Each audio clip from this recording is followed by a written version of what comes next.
Good morning students. तो इस video में हम पढ़ेंगे distribution of charge.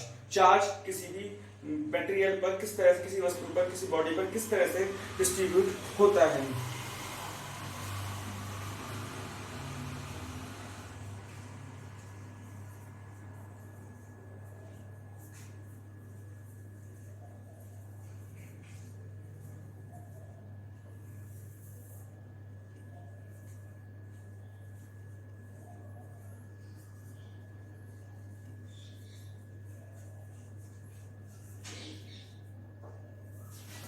Distribution of charge.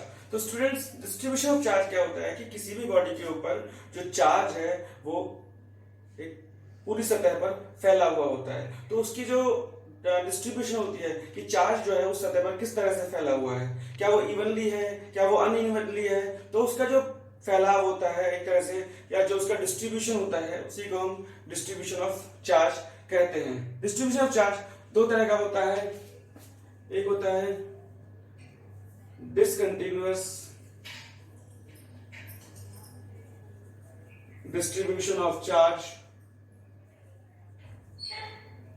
और दूसरा होता है continuous distribution।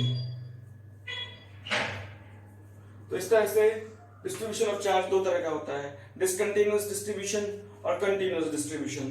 पहले हम करेंगे डिसकंटिन्यूअस डिस्ट्रीब्यूशन। डिसकंटिन्यूअस डिस्ट्रीब्यूशन होता है कि यानी कि किसी बॉडी पर जो चार्ज है वो अनइवनली डिस्ट्रीब्यूट है, कहीं पर ज्यादा है, कहीं पर कम है।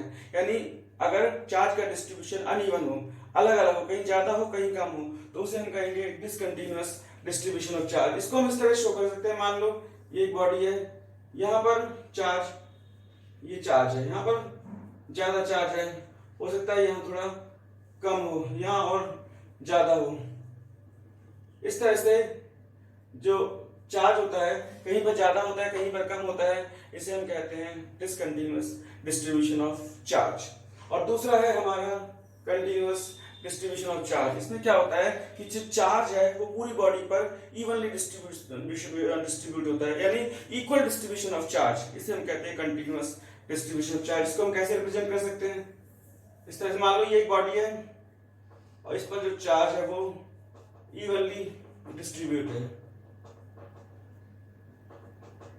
इस तरह से हर पॉइंट पर इक्वल चार्ज होगा, तो हम कहेंगे ये जो डिस्ट्रीब्यूशन ऑफ चार्ज है वो कंटिन्यूअस डिस्ट्रीब्यूशन ऑफ चार्ज है। ये आपका डिसकंटिन्यूअस है,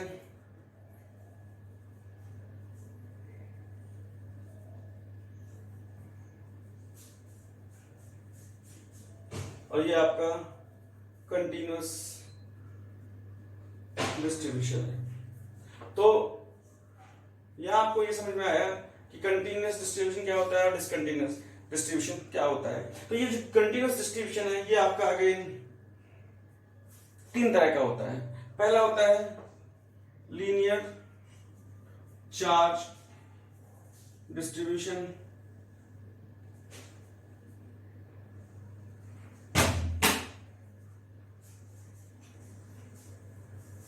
दूसरा होता है एरिया चार्ज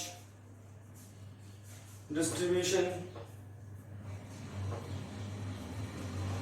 और तीसरा होता है वॉल्यूम चार्ज डिस्ट्रीब्यूशन।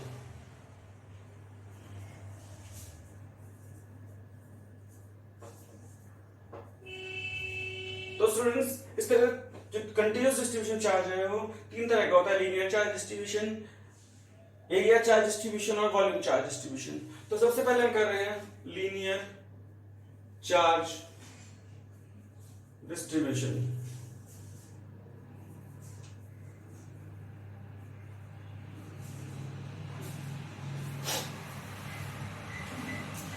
अगर मान लो हमारे पास एक बॉडी है, फॉर एग्जांपल ये एक बॉडी है और इसके ऊपर चार्ज कंटिन्यूअसली डिस्ट्रीब्यूट है, इसकी लेंथ L है। तो सपोज ये एक कंडक्टर है, इसकी लेंथ L है और इसके ऊपर जो चार्ज है वो इस तरह से यूनिफॉर्मली डिस्ट्रीब्यूटेड है, कितना है Q। तो लीनियर चार्ज डेंसिटी क्या होती है? लीनियर चार्ज डेंसिटी होती है चार्ज पर यूनिट लेंथ। इसको हम लैम्डा से डिनोट करते हैं, चार्ज अपॉन लेंथ, ये आपकी लीनियर चार्ज डेंसिटी है। इसकी जो यूनिट होती है वो है कूलम्ब पर मीटर। और हम दूसरा करेंगे अब एरिया चार्ज डिस्ट्रीब्यूशन या एरिया चार्ज डिस्ट्रीब्यूशन। मान लो ये एक बॉडी है, इसके ऊपर चार्ज जो है वो यूनिफॉर्मली डिस्ट्रीब्यूटेड है और इसका जो एरिया है, सरफेस एरिया, वो ए है।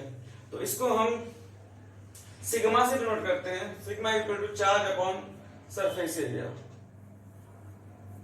इसे हम कहते हैं सरफेस एरिया चार्ज डेंसिटी या simply area charge density, area charge density. और इसकी जो यूनिट होती है वो है कूलम्ब पर मीटर स्क्वायर। और थर्ड है हमारी वॉल्यूम चार्ज डेंसिटी।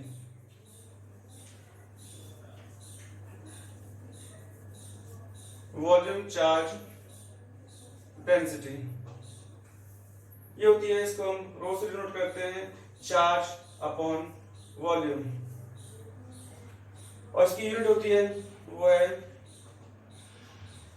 कूलम्ब पर मीटर क्यूब। इस तरह से आपने तीन तरह का जो कंटिन्यूअस डिस्ट्रीब्यूशन होता था वो देखा और उसमें वॉल्यूम डेंसिटी, एरिया डेंसिटी और लीनियर चार्ज डेंसिटी देखी।